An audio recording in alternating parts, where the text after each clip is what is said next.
وعلی آلک و اصحابک یا نور اللہ صلی اللہ تعالیٰ علیہ وسلم۔ پیارے اسلامی ساتھیوں، شب قدر کے تعلق سے کل ہم نے درس کو سماعت فرمایا تھا۔ آئیے آج اسی کے تعلق سے آگے سماعت فرمائیں۔ شب قدر کے تعلق سے خود قرآن مقدس میں ایک سورہ ہے جسے ہم سورہ قدر کے نام سے جانتے ہیں۔ اس کا شان نزول یہ ہے کہ ایک مرتبہ نبی کریم صلی اللہ تعالیٰ علیہ وسلم نے صحابہ کرام کے درمیان بنی اسرائیل کا ایک واقعہ جو ہے بیان فرمایا اور ان سے کہا کہ بنی اسرائیل میں ایک شخص تھا جس نے 1000 مہینے تک اللہ تبارک و تعالیٰ کی عبادت کی، 1000 مہینے تک اسلام کے لیے لڑتا رہا، مجاہدانہ کارروائی کرتا رہا۔ اب یہ معاملہ سن کر صحابہ کرام کو افسوس ہونے لگا کہ ہماری عمریں تو اتنی نہیں ہے کہ ہم 1000 مہینے تک اللہ تعالیٰ کی عبادت کر سکیں۔ تو تب اللہ تبارک تعالیٰ نے یہ سورہ قدر نازل فرمائی، انا انزلناہ فی لیلۃ القدر، کہ بے شک ہم نے اسے قدر والی رات میں اتارا۔ کس کو؟ قرآن مقدس کو۔ اللہ تبارک تعالیٰ نے لوح محفوظ سے یکبارگی آسمان دنیا پر یہ قرآن مقدس نازل فرمایا، پھر آسمان دنیا سے جس طریقے سے تھوڑا تھوڑا حضرت جبرائیل علیہ السلام ضرورت ہوئی وہ پہنچاتے رہے اللہ تعالیٰ کے حکم سے۔ اور اللہ تعالیٰ فرماتا ہے انا انزلناہ فی لیلۃ القدر وما ادراک ما لیلۃ القدر لیلۃ القدر خیر من الف شہر، یعنی اللہ تعالیٰ فرماتا ہے کہ تم کیا جانو شب قدر کیا ہے، یعنی تم کو نہیں معلوم شب قدر کیا ہے۔ پھر خود ہی جواب ارشاد فرماتا ہے کہ شب قدر 1000 مہینوں سے بہتر ہے۔ اگر کسی بندے کو، کسی مسلمان کو ایک شب قدر مل گئی تو سمجھ لو کہ 1000 مہینے سے بہتر اس نے جو ہے عبادت کا ثواب حاصل کر لیا، اگر ایک رات میں اس نے عبادت کر لی۔ اب چونکہ جو بنی اسرائیل کا وہ شخص تھا اس کو 1000 برس یعنی 1000 مہینے تک کی اس کو عمر ملی، تو اس لیے اس نے 1000 مہینے تک اس نے عبادت کی، لیکن اللہ تعالیٰ نے اس کا ثواب صرف ایک رات میں ہی امت محمدیہ کو عطا فرما دیا۔ یہ کتنے نصیبے کی بات ہے۔ اور اللہ تعالیٰ کی رحمت تو بہانہ ڈھونڈتی رہتی ہے کہ کس طریقے سے میں اپنے بندے کو چاہوں کہ نواز دوں۔ بندے کو نوازنے کے لیے طرح طرح کی حکمتیں آزماتا ہے اور بندہ ہے کہ دور بھاگتا ہے، جبکہ بندے کو بھی چاہیے کہ ایسی راتوں سے فائدہ اٹھائے۔ ابھی آپ جاتے ہوگے بازار میں سیل لگا ہوتا ہے کہ 2 پینٹ پہ 1 پینٹ فری یا 1 پر 1 فری، تو آفر جب نکلتا ہے تو لوگ جو ہے بھاگتے ہیں، ارے فلاں دکان میں آفر لگا ہے، ایک جوڑا کپڑے پہ 1 جوڑا فری مل رہا ہے، تو لوگ بھاگتے ہیں۔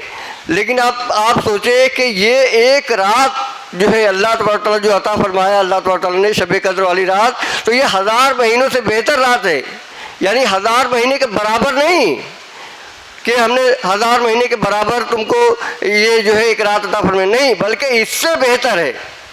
اب کتنا بہتر ہے؟ اب اللہ تبارک تعالیٰ بہتر فرما رہے تو ظاہر سی بات ہے کہ اس کی بہتری کا کوئی ٹھکانہ نہیں، کیونکہ اللہ تعالیٰ نے فرما دیا ہے کہ 1000 مہینوں سے بہتر ہے، تو 1000 مہینے کے برابر نہیں بلکہ 1000 مہینے سے بہتر یہ رات ہے۔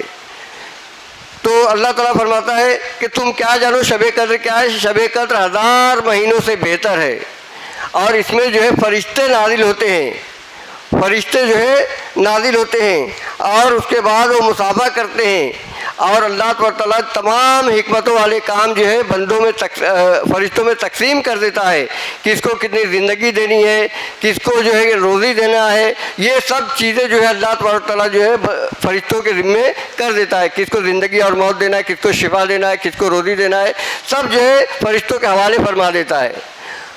تو اب اس رات میں جو بندہ پریشان حال ہے، اپنی پریشانی کی شکایت اللہ تعالیٰ کی بارگاہ میں کرتا ہے، مولا مجھ کو اس پریشانی سے نجات عطا فرما دے، تو بے شک اللہ تعالیٰ جو ہے فرماتا ہے تم مجھ سے مانگو میں قبول کرتا ہوں۔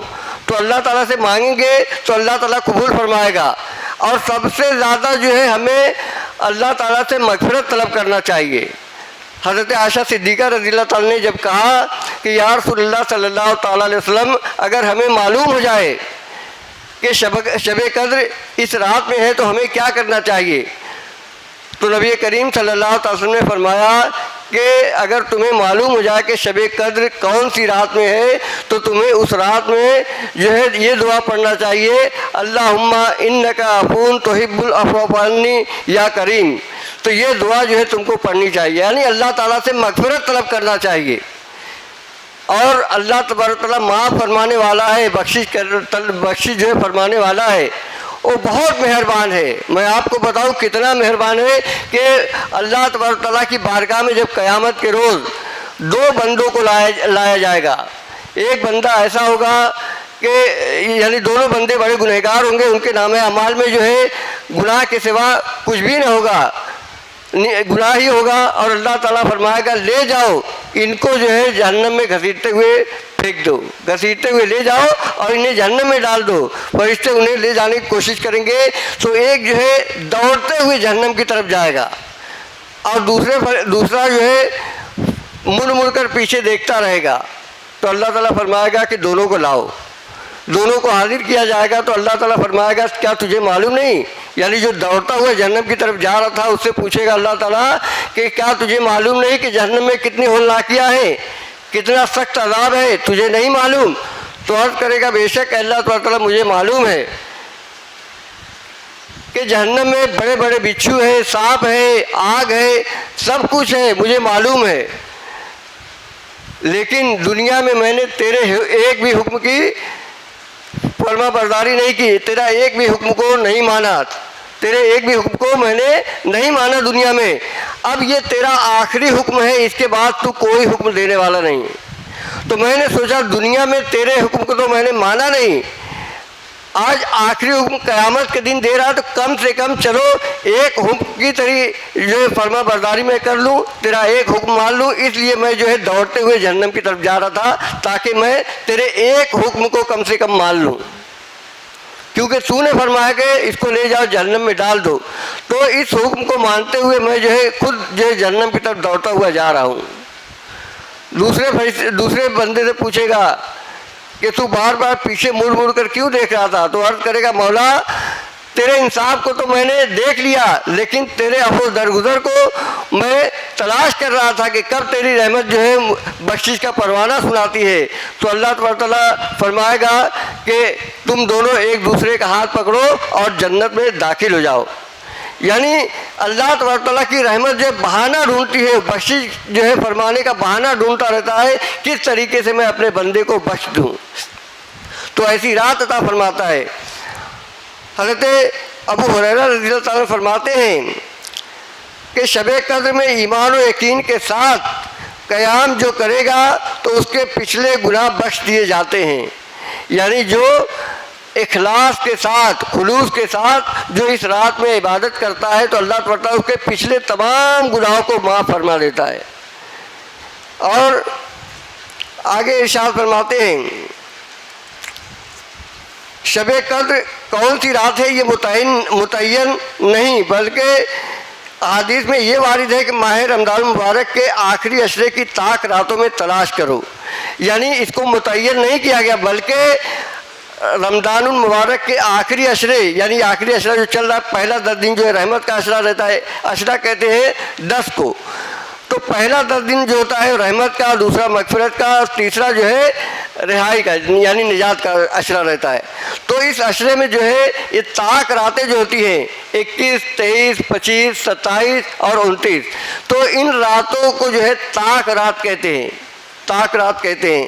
تو اس رات میں جو ہے شب قدر کو تلاش کرنے کا حکم دیا گیا کہ اس رات میں تم شب قدر کو تلاش کرو، یعنی ان راتوں میں خوب عبادت کرو، ذکر الہی کرو، نمازیں پڑھو، سب کچھ کرو، یعنی نیک عمل کرو۔ تو ان راتوں میں اللہ تعالیٰ جو ہے شب قدر جو ہے انہی راتوں میں ہوتی ہے، تو ان راتوں میں تم تلاش کرو۔ اب آپ دیکھیں کہ اس میں حکمت کیا ہے کہ اللہ تعالیٰ نے اس کو پوشیدہ رکھا، جبکہ نبی کریم صلی اللہ تعالیٰ علیہ وسلم جو ہے بتانے کے لیے جا رہے تھے، نکل رہے تھے، نبی کریم صلی اللہ علیہ وسلم کو بتا دیا گیا تھا کہ اس رات میں جو ہے شب قدر ہے، تو یہ بتانے کے لیے صحابہ کرام کو یہ جا رہے تھے اپنے گھر سے، جیسے اجرے سے نکلے جا رہے تھے کہ راستے میں دو مسلمانوں کا جھگڑا ہو رہا تھا۔ اب وہ جھگڑا جب ہو رہا تھا تو اس درمیان جو ہے ان کو جو ہے درگزر کرنے کے لیے، جھگڑے کو جو ہے ختم کرنے کے لیے حضور صلی اللہ علیہ وسلم نے جو ہے ان کو درکنار یعنی کنارے کیا۔ اس کے بعد جو ہے نبی کریم صلی اللہ علیہ وسلم نے فرمایا کہ میں تو تم کو شب قدر کون سی رات کو ہے یہ بتانے کے لیے گھر سے نکلا تھا، یہ بتانے کے لیے کہ شب قدر کون سی رات کو ہے یہ بتانے کے لیے نکلا تھا، لیکن ہمارے دو مسلمان بھائیوں کے جھگڑے کی وجہ سے اللہ تبارک تعالیٰ نے میرے ذہن سے وہ جو ہے موقوف کر دیا، یعنی میں بھول گیا کہ کون سی رات کو جو ہے شب قدر ہے، میرے ذہن سے اللہ تبارک تعالیٰ نے وہ ہٹا دیا۔ تو اب آپ سوچیں کہ جھگڑا مسلمانوں کا کتنا جو ہے نحوست والا ہے کہ جھگڑے کی وجہ سے نبی کریم صلی اللہ علیہ وسلم جو سردار انبیاء ہیں، انبیاء کے امام ہیں، اب نبیوں کے سردار کے ذہن سے جو ہے وہ بات نکل جاتی ہے جو بات وہ امت کے فائدے کے لیے بتانے آتے ہیں، تو سوچو کہ ہمارے محلے میں، ہمارے معاشرے میں آئے دن اور بلکہ گھر گھر میں جھگڑے ہوتے ہیں، تو سوچو کتنی نحوست جو ہے برستی ہوگی ہمارے گھروں میں۔ تو اس لیے چاہیے کہ ہم جو ہے اپنے پڑوس میں کوئی جھگڑا ہو تو اس کو جو ہے چھڑانے کی کوشش کریں۔ لوگ جو ہے آگ میں گھی ڈالنے کا کام کرتے ہیں، دو بھائیوں میں جھگڑا ہوتا ہے تو کچھ اس طرف ہو جاتے ہیں، کچھ اس طرف ہو جاتے ہیں اور جو ہے مزہ لیتے ہیں، وہ اس کو چڑھاتا ہے، اس کو چڑھاتا ہے کہ مار جو ہوگا دیکھا جائے گا، اور دونوں بھائی لڑ رہے ہیں۔ تو ایسا کرنے والا، دو لوگوں کو لڑانے والا جو ہے اس رات میں اس کی بھی بخشش نہیں ہوگی، دو لوگوں کے درمیان جو ہے جھگڑا لگانے والا اس کی بھی بخشش اس رات میں نہیں ہوتی، اس رات میں جو ہے تمام لوگوں کی بخشش ہو جاتی ہے۔ لیکن زنا کرنے والا، شراب پینے والا اور ماں باپ کا نافرمان اور جوا کھیلنے والا اور ماں باپ کا نافرمان اور دو بھائیوں میں جھگڑا لگانے والا، ان لوگوں کی بخشش نہیں ہوتی۔ ہاں اگر وہ صدق کے دل سے توبہ کر لے تو اللہ تبارک تعالیٰ ان کی بھی مغفرت فرما دے گا۔ تو پیارے آقا صلی اللہ علیہ وسلم کے پیارے دلوں، شب قدر آنے والی ہے، آپ حضرات جو ہے اس کی تیاری کریں۔ حضرت عبادہ بن صامت رضی اللہ عنہ فرماتے ہیں کہ نبی کریم صلی اللہ تعالیٰ علیہ وسلم ایک دن اس گھر سے باہر تشریف لائے تاکہ ہمیں شب قدر کی اطلاع فرما دے، مگر دو مسلمانوں میں جھگڑا ہو رہا تھا۔ حضور صلی اللہ علیہ وسلم نے ارشاد فرمایا کہ میں اس لیے آیا تھا کہ تمہیں شب قدر کی اطلاع دوں، مگر فلاں فلاں شخصوں میں جھگڑا ہو رہا تھا جس کی وجہ سے اس کے تعین میرے ذہن سے اٹھا لی گئی۔ کیا بعید ہے کہ یہ اٹھا لینا اللہ کے علم میں بہتر ہو، یعنی ہو سکتا ہے کہ اللہ تعالیٰ کے علم میں یہ بہتر ہو کہ شب قدر کے تعین کو اٹھا لیا جائے، یعنی اس کا کوئی تعین نہ کیا جائے کہ اس رات میں شب قدر ہے۔ اب لوگ یہ کہہ سکتے ہیں جب اللہ تبارک تعالیٰ نے اٹھا لیا اور نبی کریم صلی اللہ علیہ وسلم نے بتا دیا کہ رمضان کے آخری عشرے کی طاق راتوں میں تلاش کرو، تو پھر شب قدر 27ویں شب کو کیوں ہے؟ تو یہ اکثر علماء کرام جو ہے اس رات کا بیان فرماتے ہیں، ایسا نہیں کہ اس پر قائم ہے کہ بس اسی دن ہے شب قدر، نہیں، بلکہ طاق راتوں میں بھی تلاش کرتے ہیں، اور اس رات میں جو ہے اکثر جو ہے صوفیاء کرام کا اور جو ہے ائمہ کرام کا یہ قول ہے کہ 27ویں شب ہی شب قدر ہے، اور لوگوں نے اس کا مشاہدہ بھی کیا بہت سے لوگوں نے، لیکن اس کے باوجود بھی علماء کرام نے اس کا تعین نہیں کیا کہ 27ویں شب ہی ہے شب قدر، بلکہ طاق راتوں میں تلاش کرنے کا حکم دیا۔ اور یہ جو ہے یہ جو باتیں ہیں کہ تعین کرنا نہ کرنا، یہ اس میں کیا حکمت ہے؟ تو اللہ تبارک تعالیٰ نے کی بہت ساری حکمتیں، اس کو کوئی جان نہیں سکتا۔ میں ایک واقعے کے ذریعے آپ کو مثال کے ذریعے بتاؤں کہ ایک بادشاہ تھا، وہ بادشاہوں کی ایک عادت ہوتی ہے کہ وہ اکثر یہ شکار کھیلنے جاتے تھے، کوئی کام تو رہتا نہیں تھا، نہ ان کو کھیتی کرنا ہے نہ کچھ جو ہے کام کرنا ہے، تو اب فرصت کے اوقات میں کرے تو کیا کرے، تو اکثر بادشاہوں کا یہ معمول رہتا تھا کہ وہ شکار پر چلے جاتے تھے، یعنی ٹائم پاس ان کا رہتا تھا۔ تو اپنے غلام کو لے کر جو ہے اپنے نوکر یا غلام جو بھی تھا اس کو لے کر شکار کرنے کے لیے بادشاہ نکل جاتا ہے اور اس کے سپاہی اس کے ساتھ میں رہتے ہیں. لیکن جنگل میں ایک شکار کو تلاش کرتے کرتے اس کے پیچھے بھاگتے بھاگتے غلام اور بادشاہ جو ہے آگے نکل جاتے ہیں اور اس کی پوری فوج جو ہے پیچھے چھوٹ جاتی ہے. اب یہ جنگل میں بھٹک جاتے ہیں بادشاہ اور اس کا غلام. تو ایک قبیلے سے پالا پڑتا ہے. وہ قبیلہ ایسا رہتا ہے کہ وہاں پر جو ہے انسانوں کی بلی چڑھائی جاتی ہے. یعنی ایک دن ایسا آتا ہے کہ وہاں پر جو ہے انسانوں کی بلی دی جاتی ہے, اور وہ بھی قبیلے کا کوئی انسان نہیں بلکہ باہر کا کوئی انسان آتا ہے تو اس کی بلی چڑھاتے ہیں. اب اتفاق سے جو ہے یہ دونوں مل گئے, اور اس درمیان میں ہوا کیا کہ بادشاہ نے پوچھا, یعنی بادشاہ کو جو ہے کہیں جو ہے جھاڑی سے خراش لگ گئی, کانٹا جو ہے دھس گیا تو اس کا ہاتھ جو ہے کٹ گیا. یعنی خاردار جھاڑی تھی اور اس سے جو ہے نوکیلے جو کانٹے سے اس کا ہاتھ کٹ گیا. تو بادشاہ پوچھتا ہے کہ میرا ہاتھ کٹ گیا. تو غلام کہنے لگا بادشاہ سلامت, اس میں کوئی نہ کوئی حکمت ہے. اب بادشاہ غصے میں کہ میرا ہاتھ کٹ گیا اور تو کہتا حکمت ہے, تو غلام ہے یہ بتا اس میں کیا حکمت ہے. کہا اس میں بھی اللہ تعالیٰ کی کوئی نہ کوئی حکمت ہے. تو بولا یہ کیا, بولے اونٹ پٹانگ مار کر رہا ہے. بہرحال تو قبیلے والے آئے, ان دونوں کو پکڑ لیا. اب پکڑ کر لے کے بلی چڑھانے کے لیے تو اس سے پوچھتے تو کون ہے, تو کہا کہ میں ان کا غلام ہوں. یعنی غلام سے پوچھا ان لوگوں نے کہ تو کون ہے, کہا میں جو ہے یہ میرے بادشاہ ہے, میں ان کا غلام ہوں. تو کہا غلاموں کی قربانی تو ہمارے دھرم میں نہیں ہے, اس کے لیے تجھ کو چھوڑ دیا جاتا ہے, کیونکہ غلام کی بلی ہمارے مذہب میں نہیں چڑھائی جا سکتی. اب اس کو چھوڑ دیتے, بادشاہ کو پکڑ لیتے ہیں. تو بادشاہ کو جب پکڑتے ہیں تو دیکھتے ہیں کہ ہاتھ سے خون بہہ رہا ہے. تو پوچھتے یہ کیا ہے, کہا کہ جھاڑی میں کانٹے تیز دار کانٹے سے جو ہے کٹ گیا میرا ہاتھ اور اس میں سے خون بہہ رہا ہے. تو کہتے ہیں کہ زخمی انسان کی بھی قربانی ہمارے دھرم میں مذہب میں نہیں ہے, دونوں کو چھوڑ دیتے ہیں.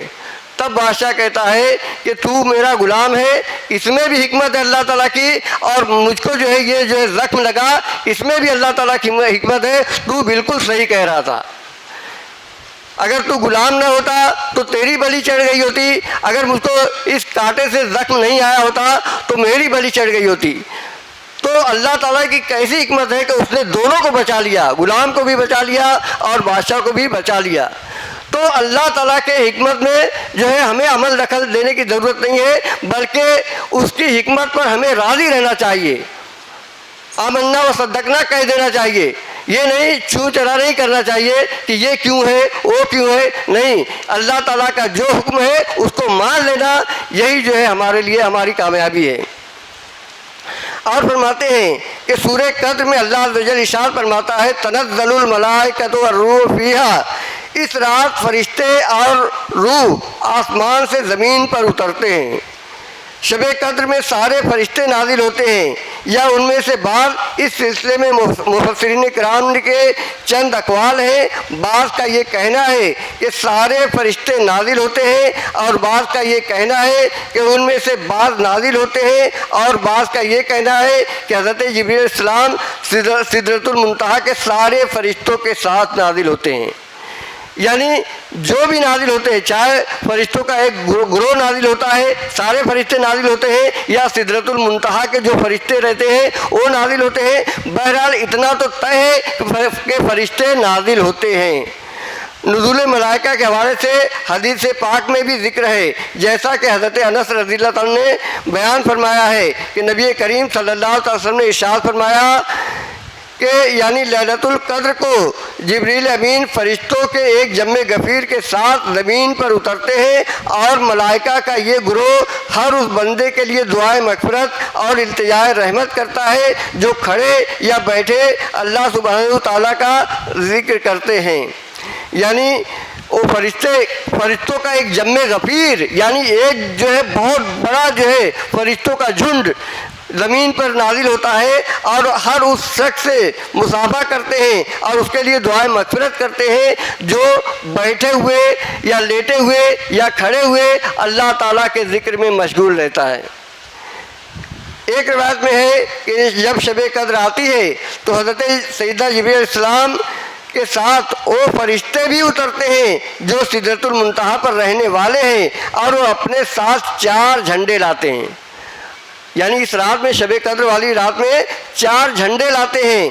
ایک گنبد خضرا پر نصب کرتے ہیں، ایک بیت المقدس کی چھت پر، ایک مسجد حرام کی چھت پر نصب کرتے ہیں، اور ایک طور سینا کے اوپر، اور ہر مومن مرد و عورت کے گھر پر تشریف لے جاتے ہیں اور انہیں سلام کہتے ہیں۔ اس رحمت سے شرابی، قاطع رحم اور سود کھانے والے محروم رہتے ہیں۔ اب آپ دیکھیں کہ جھنڈا لگانا بھی یہ کس کی سنت ہے؟ یہ سنت الہیہ ہے، فرشتوں کی سنت ہے کہ وہ 4 جھنڈے شب قدر میں لاتے ہیں۔ اور کہاں کہاں گاڑتے ہیں؟ ایک خانہ کعبہ کی چھت پر، ایک جو ہے 4 جھنڈے لاتے ہیں، گنبد خضرا پر لگاتے ہیں، ایک خانہ کعبہ پر، ایک بیت المقدس پر، اور ایک طور سینا پر، جہاں پر حضرت موسیٰ کلیم اللہ جو ہے جا کر اللہ تبارک تعالیٰ سے کلام کرتے تھے طور سینا پر۔ تو اللہ تبارک تعالیٰ جو ہے، اور ہر مومن مرد و عورت کے گھر یہ فرشتے تشریف لے جاتے ہیں۔ یعنی ایسا نہیں کہ جو مسجد میں آئے ہیں ان کے لیے یہی وہ خاص آتے ہیں، ان سے مصافحہ کرتے ہیں، ان کے لیے دعائیں مغفرت کرتے ہیں، بلکہ جو گھر میں عورتیں، ہماری مائیں بہنیں جو اللہ تبارک تعالیٰ کے ذکر میں مشغول ہوتی ہیں یا نماز میں مشغول ہوتی ہیں، تو وہ فرشتے جاتے ہیں اور ان کے لیے بھی دعائیں رحمت، دعائیں مغفرت کرتے ہیں۔ لیکن ان کی دعاؤں سے، ان کی رحمتوں سے وہ شخص محروم رہتا ہے کہ جو شراب پیتا ہے، جو شرابی ہوتا ہے، اور جو قاطع رحم یعنی رشتوں کو توڑنے والا ہوتا ہے۔ رشتوں کو توڑنے والا چاہے پڑوسی ہو، چاہے ماں باپ ہو، چاہے بھائی بہن ہو، چاہے بھائی بھائی ہو، کوئی بھی ہو، جو رشتے کو توڑتا ہے اس رات میں اس کی بخشش نہیں ہوتی۔ اللہ تبارک تعالیٰ کی رحمت سے وہ جو ہے محروم ہوتا ہے۔ اور جو شراب پیتا ہے اور جو ایک دوسرے کو لڑاتا ہے وہ جو ہے ان باتوں سے محروم ہوتا ہے۔ تو پیارے آقا صلی اللہ علیہ وسلم کے پیارے جنوں، اور سود کھانے والا اکثر جو ہے، یہ پہلے تو یہ لعنت جو ہے یہودیوں میں تھی، کیوں؟ وہ سود خور تھے، سود پر پیسہ دیتے تھے، اور جو سود کا جو ہے کمائی رہتی تھی اس سے ان کا گزر بسر چلتا تھا۔ لیکن اب یہ جو ہے ایک دم عام ہو چکا ہے کہ لوگ سود پر پیسے لیتے ہیں، سود کا لینا بھی حرام ہے، سود کا دینا بھی حرام ہے۔ اور جو سود کھاتا ہے تو اللہ تبارک تعالیٰ جو ہے اس رات میں جو ہے اس کو شب قدر کی رحمتوں سے جو ہے محروم کر دیتا ہے۔ ہاں، مگر وہ سچے دل سے توبہ کر لے، پہلے کھاتا تھا اب توبہ کر لے کہ اب آئندہ جو ہے میں سود نہیں کھاؤں گا، تو اللہ تبارک تعالیٰ کی رحمت جو ہے اس پر بھی نازل ہوگی۔ تو اللہ تبارک تعالیٰ ہم تمام مسلمانوں کو جو ہے ایسی رات میں زیادہ سے زیادہ عبادت کرنے، اور جس سے ہماری دوری ہو گئی ہے، جن سے قطع تعلق ہو گیا ہے، جن بہن بھائیوں سے یا جن کے پڑوسی جو ہے ان سے قطع تعلق جنہوں نے کر لیا ہے، تو وہ جائیں ان سے ملیں، اور ملنے کے بعد جو ہے اپنے قطع تعلق کو ختم کریں اور میل ملاپ کر لیں، تو بے شک اللہ تبارک تعالیٰ کی رحمت کے وہ بھی امیدوار ہو جائیں گے۔ تو اللہ تبارک تعالیٰ ہم تمام مسلمانوں کے اس رات میں زیادہ سے زیادہ عبادت کرنے اور فضول گوئی سے بچنے کی توفیق عطا فرمائے۔ بیان میں سون یا قدر کوئی لفظ خطا ہوئی تو اللہ تبارک تعالیٰ اپنے فضل و کرم سے معاف فرمائے۔ اگر کچھ سوالات اگر پوچھنا ہے تو آپ پوچھ سکتے ہیں، نہیں معلوم ہوگا تو انشاءاللہ تعالیٰ کل جو ہے دوبارہ اس کو پوچھ کر معلوم کر کے آپ کو بتا دیا جائے گا۔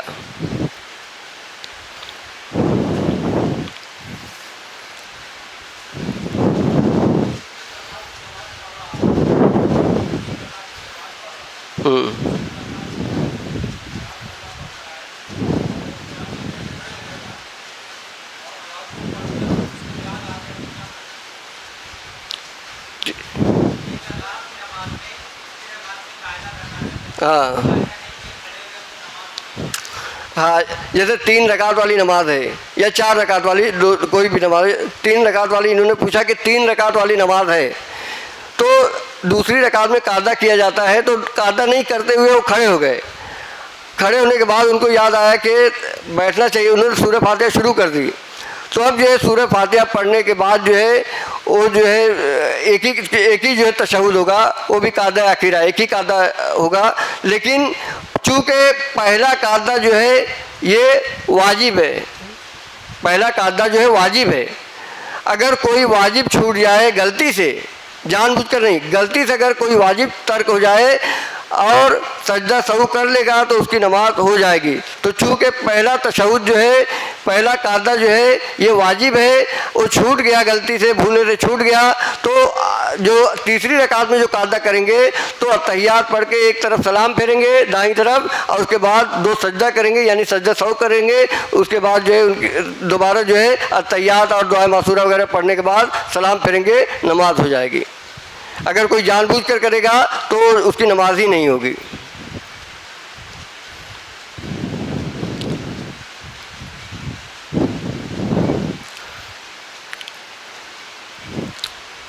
چلو الحمدللہ ظہیر بھائی جو ہے تمام لوگوں کو اتنا ٹرین کر دیے ہیں کہ اب جو ہے سوال جو ہے پوچھنے کی ضرورت بھی محسوس نہیں ہوتی۔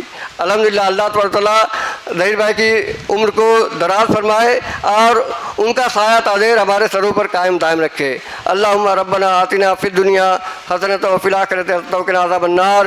اللہم انت السلام منک السلام علیک یرجع السلام فحینا ربنا بالسلام ادخلنا الجنۃ دار السلام تبارک ربنا وتعالیٰ یا ذا الجلال والاکرام۔ اللہم سمعنا واطعنا غفرانک ربنا والیک المصیر۔ ان اللہ وملائکتہ یصلون علی النبی یا ایھا الذین آمنوا صلوا علیہ وسلموا تسلیما۔ اللہم صلی علی سیدنا مولانا محمد وعلیہ وصحبہ وسلم۔ صلاۃ و سلام علیک یا رسول اللہ صلی اللہ تعالیٰ علیہ وسلم۔ سبحان ربک رب العزۃ عما یصفون وسلام علی المرسلین والحمد للہ رب العالمین۔ السلام